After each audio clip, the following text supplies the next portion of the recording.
Meniscus tier जो grades होते हैं उसकी रिपोर्टिंग बड़ा आसान है, इतना कोई डिफिकल्ट नहीं है। हमें एमआरआई के अंदर मेनिस्कस काले दिखाई देते हैं, ऐसे ट्रायंगल शेप के, दिख रहा है काला, क्योंकि पूरा काला है, कोई सफ़ेद दाग धब्बा कुछ नहीं है, तो कोई टीयर नहीं। लेटरल मेनिस्कस में आपके लगभग पूरा काला है, 2 ट्रायंगल दिखाई दे रहे हैं, कोई प्रॉब्लम नहीं है। पर अगर उसमें एक डॉट आ गया, ये एक डॉट आ गया, तो मतलब ग्रेड 1 टीयर है। ग्रेड 2 टीयर में लाइन आया, अब ये जो लाइन है ना, ये ऊपर सुपीरियर और ये इंफीरियर सरफेस पे टच नहीं करती, लाइन यही रहती। और ग्रेड 3 टीयर का मतलब ये लाइन ऊपर चली जाए, नीचे चली जाए, टेढ़ी मेढ़ी हो जाए, सरफेस पे आ जाए, तो ग्रेड 3 टीयर। अब आपके अंदर ये देखो ग्रेड 3 टीयर दिख रहा है, फटा हुआ लाइन आ रही है, फटा हुआ दिख रहा है ना, 1 2 3 4 5 6 सारे सेक्शन में फटा हुआ है। इतना मेजर फटा हुआ उसने ग्रेड 2 टीयर लिख दिया इंसान ने, तो वो कंफ्यूज कर दिया। अब जिन डॉक्टर्स को एमआरआई पढ़ना नहीं आता वो इस पे इलाज करते हैं, जिसको पढ़ना आता है वो समझ जाते हैं कि ग्रेड 2 नहीं है जी, ग्रेड 3 है। सो ग्रेड 3 का मतलब है कि आपका जो मेनिस्कस है वो इस तरह से फटा हुआ है, ये दिख रहा है फटा हुआ, ये फटा हुआ है। अब फटे हुए पे चलते रहोगे तो क्या होगा, उसके चीथड़े बन जाएंगे। जैसे गाड़ी का शॉकर खराब हो जाए तो गाड़ी आज ही तो कल खराब हो ही जाती, चल नहीं सकती। सो अगर आप सपोज हम इस स्टेज पे, इसमें फटा हुआ है, अभी चलते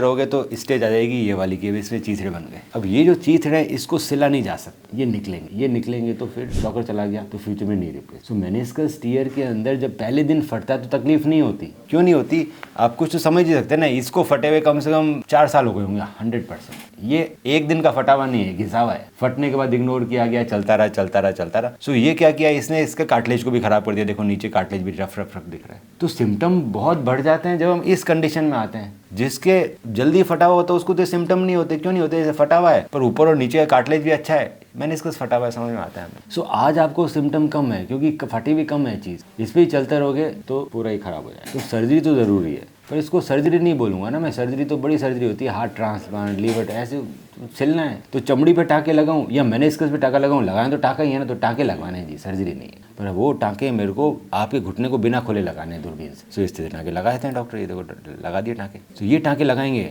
ये टाँके का कोई एज की ज़रूरत नहीं है मुझे। आपकी चमड़ी पे टाँके लगते हैं तो टाँके निकल जाते हैं ना, चमड़ी चिपकनी चाहिए। सो अगर मेनिस्कस पे टाँके लगाए सो मेनिस्कस चिपकना चाहिए। ये टाँके तो फट जाएंगे अगर नहीं चिपका तो। अगर आपका मेनिस्कस टीयर चिपका नहीं तो टाँके तो आज नहीं तो कल फट ही जाएंगे ना, कितना वजन झेलेंगे, काट देंगे ना मेनिस्कस को। तो मेनिस्कस से चिपकना जरूरी है। अब मेनिस्कस चिपकता कम है, क्यों? क्योंकि इसमें खून नहीं है। आपको दिख रहा है कहीं भी ब्लड सफेद पड़ा है, सारी इमेजेस सफेद, क्यों? क्योंकि इसमें ब्लड नहीं है। तो जहाँ खून नहीं है वहाँ चिपकेगा नहीं, क्योंकि खून तो चाहिए चिपकाने के लिए। सो इस चिपकाने के लिए हम लोग क्या करते हैं, ब्लड क्लॉट डाल। सो मैं आपके ब्लड का क्लॉट बनाऊंगा, वो मैं मेनिस्कस टीयर के अंदर डालूंगा और फिर मैं रिपेयर करूँगा। इसको ब्लड क्लॉट रिपेयर बोलते हैं। इसके रिजल्ट, अगर मैं क्लॉट नहीं डालूं और क्लॉट डालूं तो फर्क है दोनों। ये चिपकेगा, गोंद भी चाहिए चिपकाने के लिए, सिर्फ टाँके ही नहीं चाहिए। उस आज के ऑटोमेटिक टाँके आते हैं, फटाक से चिपक जाती है चीज़ें। ये फाइबर स्टिच है, ये छोटा टीयर दिख रहा है। इसके अलावा हम टेप्स और जोन नेविगेटर का यूज़ करते हैं। नॉर्मल धागों से नहीं सिलता मैं, सो मैं फाइबर स्टिच लगाऊंगा, मैं जोन नेविगेटर से टेप लगाऊंगा, ब्लड क्लॉट डालेंगे। इसमें दर्द तो होता ही नहीं, बिल्कुल भी, 0 पेन है, दूरबीन से सर्जरी कट भी नहीं लगेगा। आपको वॉकर पे रहना पड़ेगा 3 से 4 साल। डिजोल्व वाले टाँके से कच्चे होते हैं। सो दुनिया में कोई भी मेनिस्कस घुलने वाले टाँकों से नहीं करता डॉक्टर। सारे के सारे मेनिस्कस रिपेयर के जितने भी टाँके आते हैं ना, नॉन डिजोल्व टेप आती है, पर बेटर। टेप और वायर में फर्क है, वायर काट सकता है, टेप काटेंगे। सो मेनिस्कस रिपेयर टेप यूज़ करेंगे और फाइबर स्टिच यूज़ करेंगे। 6 महीने की एक्सरसाइज, चाहे कोई भी सर्जरी हो, कोई भी ट्रीटमेंट, 6 मंथ्स की एक्सरसाइज,